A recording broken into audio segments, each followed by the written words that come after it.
What's up? It's Rob from Superhuman with an update on your weapon order. This is coming straight from the factory. Some great news today. The frames are finally completed. This was the most important, most critical, and also most time consuming part of the whole process. It's finally done.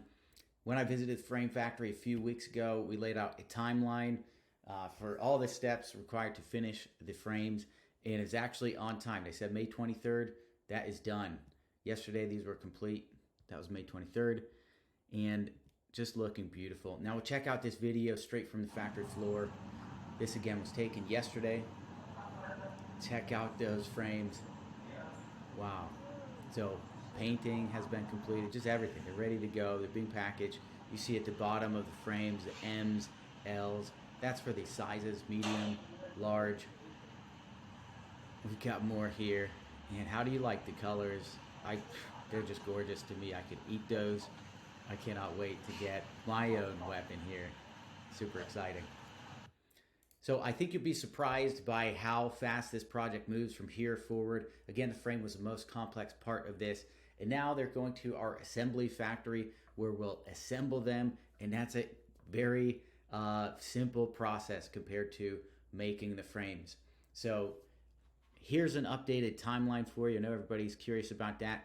Mass frame production projected for May 23rd. That is complete.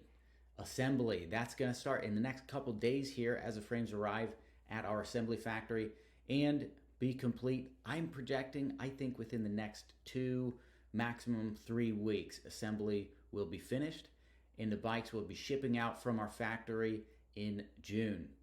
Super exciting. So we're absolutely rounding third base here with home plate just right in view. I'm so excited that that these bikes are almost there, and I'm really grateful for your patience for following along for this process and waiting for those frames to be completed, for the tweaks that we made to make sure they are durable to suit your needs and to build the best bike we've ever made for you. So thanks for following along. Thanks for your patience. If you have any questions, please leave them as a comment on this video or the Indiegogo campaign, and I'll get back to you as soon as possible. Take care, and I'll see you in the next update.